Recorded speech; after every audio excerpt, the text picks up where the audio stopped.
Hello दोस्तों, मैं प्रशांत आपका स्वागत करता हूं मेरे नए पॉडकास्ट में। लास्ट पॉडकास्ट में हमने बात की थी राजस्थान के लोक देवताओं के बारे में। इस पॉडकास्ट में हम बात करने वाले हैं राजस्थान के संतों के बारे में। हमारे पहले संत का नाम है श्री धन्ना जी।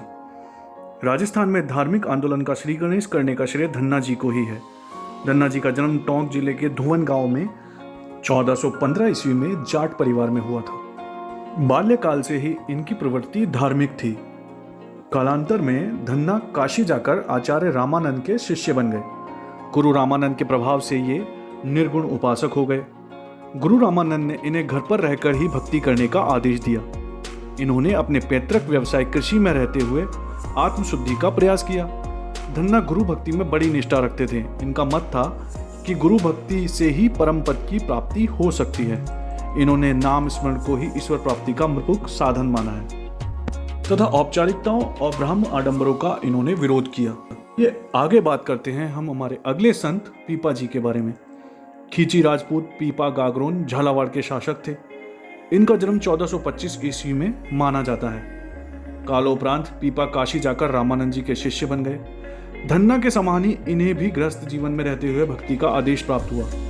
पीपा के निवेदन पर आचार्य रामानंद अपने शिष्यों सहित द्वारका यात्रा पर जाते हुए गागरोन पधारे। तब पीपा भी राज्य त्याग कर छोटी रानी सीता सहित उनके संग हो लिए। इसके पश्चात घूमते हुए वह टोडा टोंक आए और वहां के शासक सूरसेन को अपनी दौलत संतों में बांट देने पर अपना शिष्य बनाया। अनेक स्थानों की यात्रा करते हुए वह पुनः गागरोन लौट आए और आहू तथा काली सिंध के पवित्र संगम पर एक गुफा में रहने लगे। यहाँ इनका मंदिर, निवास स्थान और गुफा प्रसिद्ध है। बाड़मेर जिले के समदड़ी गांव में पीपा जी का भव्य मंदिर है। यहाँ इनके प्रमुख अनुयायी दर्जी समाज का प्रतिवर्ष चैत्र शुक्ल पूर्णिमा को विशाल समागम आयोजित होता है। पीपा से संबंधित विस्तृत साहित्य हस्तलिखित ग्रंथ भंडारों में उपलब्ध हैं, जिनमें पीपा की कथा, पीपा पर्ची, पीपा की वाणी, साखियां, पद आदि मुख्य हैं। 17वीं शताब्दी के एक हस्तलिखित ग्रंथ में पीपा द्वारा रचित एक चेतावनी नामक ग्रंथ भी प्राप्त हुआ है। ईश्वर प्राप्ति में गुरु के निर्देशन को पीपा ने आवश्यक बताया है। भक्ति, नाम स्मरण को ये मोक्ष प्राप्ति का प्रमुख साधन मानते हैं। पीपा मूर्ति पूजा का विरोध करते हुए ईश्वर उपासना करने पर जोर देते हैं। पीपा ऊंच नीच में विश्वास नहीं करते थे। वे प्राणी मात्र की समानता का समर्थन करते हुए कहते थे कि ईश्वर की दृष्टि में सभी प्राणी समान हैं। आइए अब आगे बात करते हैं हमारे अगले संत जाम्भोजी के बारे में। विष्णुई संप्रदाय के प्रवर्तक जाम्भोजी का जन्म 1451 ईस्वी की भ्रातृ कृष्ण अष्टमी को पीपासर नागौर के पवार वंशीय राजपूत लोहट जी तथा हांसा देवी के घर में हुआ। 1483 ईस्वी में माता पिता के देहांत के पश्चात वह गृह त्याग कर संभ्रातल बीकानेर में रहते हुए सत्संग तथा हरि चर्चा में अपना समय व्यतीत करने लगे। 1485 ईस्वी में इसी स्थान पर उन्होंने विष्णुई संप्रदाय का प्रवर्तन किया। उनके जीवन तथा विचारों का आचरण करने वाले विष्णुई कहलाए। इन्होंने अपने अनुयायियों को 29 सिद्धांतों का पालन करने का आदेश दिया।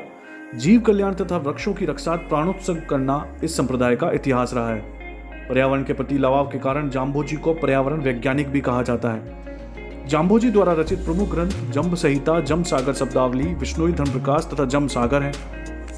1536 ईस्वी में लालासर गांव में इन्होंने अपना नश्वर शरीर त्याग दिया तथा तालवा गांव के निकट इन्हें समाधिस्थ किया गया।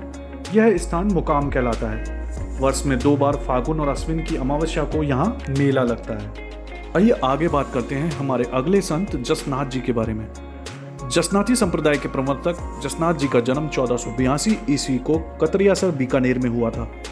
इन्हें हमीर जी, जानी जाट और रूपादे का पौष्य पुत्र माना जाता है। लोक विश्वास के अनुसार इन्होंने गोरखमालिया बीकानेर में 12 वर्ष तक कठोर तपस्या करते हुए सभी को जीवों पर दया करने का संदेश दिया था। जसनाथ जी ने लोह पांगल नामक तांत्रिक का घमंड चकनाचूर किया। राव लूणकरण को बीकानेर का राजपद पाने का वरदान भी दिया है। इनके चमत्कारों से प्रभावित होकर दिल्ली के सुल्तान सिकंदर लोदी तक ने इन्हें कतरियासर के पास भूमि दी थी। 1500 ईस्वी में जसनाथ जी तथा जाम्भोजी का परस्पर मिलन हुआ था। जसनाथ जी ने अश्वनी शुक्ल सप्तमी 1506 ईस्वी में 24 वर्ष की अल्प आयु में कतरियासर में जीवित समाधि ले ली। इनके द्वारा दिए गए उपदेश सिंबुधड़ा व कोंडा नामक ग्रंथ में संग्रहित हैं। कतरियासर ही जसनाथ जी की तपोभूमि व कर्मस्थली है।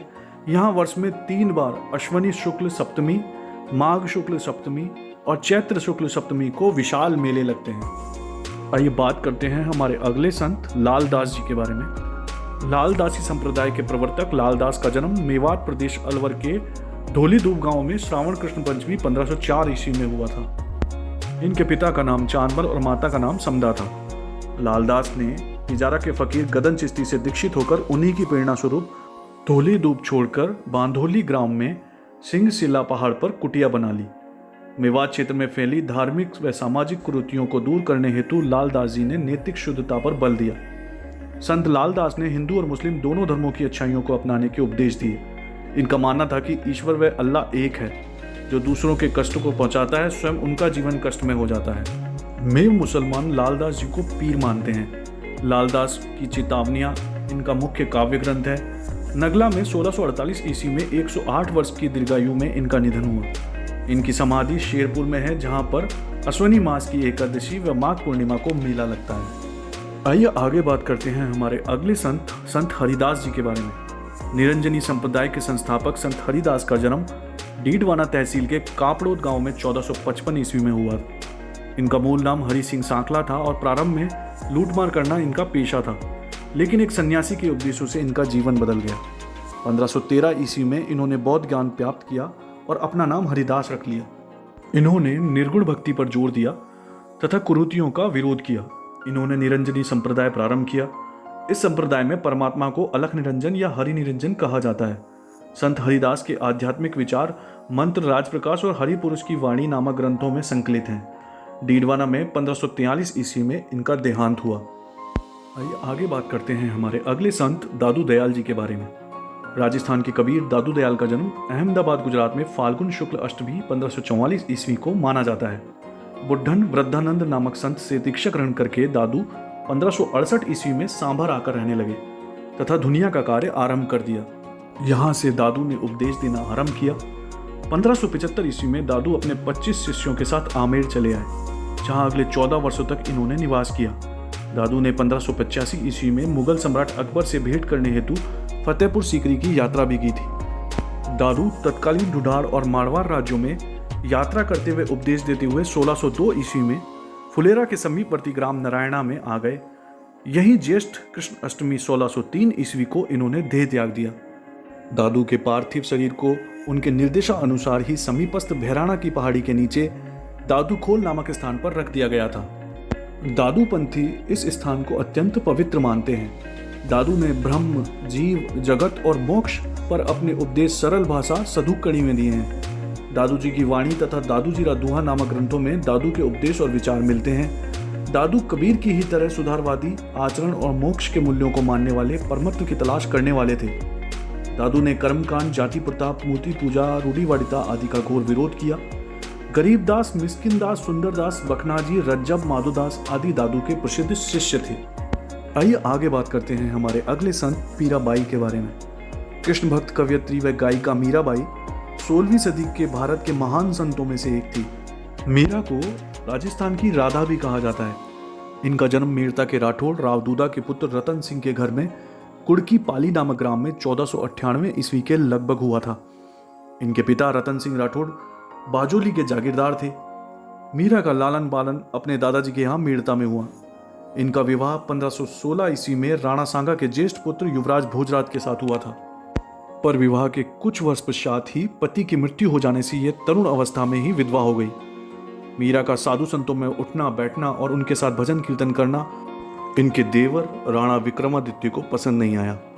विक्रमादित्य ने मीरा को जहर देने तथा सर्प से कटवाने का भी प्रयत्न किया, किंतु मीरा की कृष्ण भक्ति कम नहीं हुई।